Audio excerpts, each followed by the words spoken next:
కాపు ఉద్యమ నేత ముద్రగడ పద్మనాభం మళ్లీ ప్రతిపక్ష రాజకీయాల్లో చక్రం తిప్పాలని ఆశిస్తున్నారు.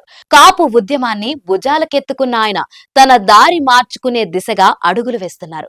ఆయన రాజకీయ మౌనం వీడి యాక్టివ్ పాలిటిక్స్ వైపు అడుగులు వేయాలని భావిస్తున్నారు. ఆయన దారి ఎటువైపు అనే విషయంపై సస్పెన్స్ కొనసాగుతూనే ఉంది. మరోవైపు ఆయా పార్టీల నుంచి పిలుపు రావడం లేదని తెలుస్తుంది.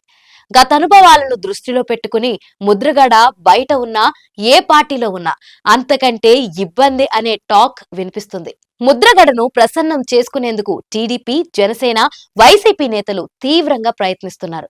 ఆయన ఇంటికి వెళ్లి మరీ చర్చలు జరిపారు. అయితే పార్టీలో ఆయనను ఆహ్వానిస్తే ముందుగా ఆయన పెట్టే డిమాండ్లే పార్టీలకి తలనొప్పుగా మారతాయనే భావనలో ఉన్నారు. రాబోయే ఎన్నికల్లో టీడీపీ, జనసేన ఎన్నికల పొత్తు ఖరారైన నేపథ్యంలో ముద్రగడ పద్మనాభం జనసేనలో చేరడానికి ఆసక్తి చూపుతున్నారు. ఈ మేరకు ముద్రగడను స్వయంగా కలిసి జనసేనలో చేరాలని ఆహ్వానించాలనుకున్నారు.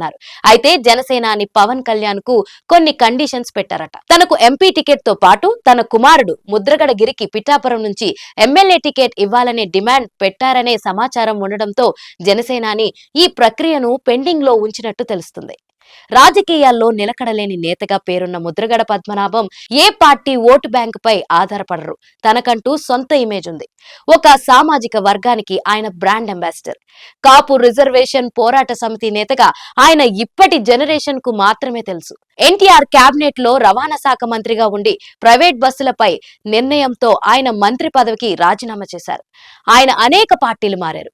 వైఎస్ఆర్ కాంగ్రెస్ పార్టీతో సహా టీడీపీ, కాంగ్రెస్, బీజేపీ ఇలా అన్ని పార్టీలను చుట్టి వచ్చేశారు.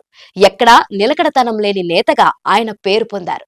ముద్రగడ చెప్పిందే ఏ పార్టీలో ఉన్నా తాను చెప్పేదే అమలు చేయాలనే డిమాండ్ వినిపిస్తుంటారు.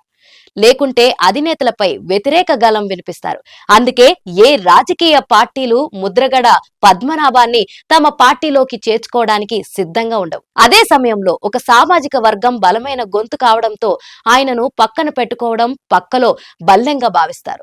2014లో టీడీపీ అధికారంలోకి వచ్చిన తర్వాత కాపు సామాజిక వర్గానికి రిజర్వేషన్లు కల్పించాలని అప్పటి ప్రభుత్వంతో యుద్ధం చేశారు. చివరకు తుని రైలు దగ్ధం ఘటనలో కొంత వెనక్కి తగ్గిన ఆ ప్రభావం 2019 ఎన్నికల్లో కనిపించింది. అంటే ఆయన బయట ఉన్న ప్రమాదమే, పార్టీలో ఉన్న ఇబ్బందే. ప్రస్తుత అధికార వైసీపీ కూడా ముద్రగడను పార్టీలోకి తీసుకోకపోవడానికి అదే కారణమని చెబుతున్నారు. ఇటు టీడీపీ కూడా ఆయన చేరతారన్న సంతోషంతో ఎగిరి గంతులు వేయలేదు. అదే బాటలో జనసేన కూడా ఉన్నట్లుంది. ముద్రగడ జనసేనలో చేరతారని గత కొద్ది రోజుల నుంచి ప్రచారం జరుగుతున్నా ఇప్పటి వరకు ఆ ప్రక్రియ కార్యరూపం దాల్చలేదు.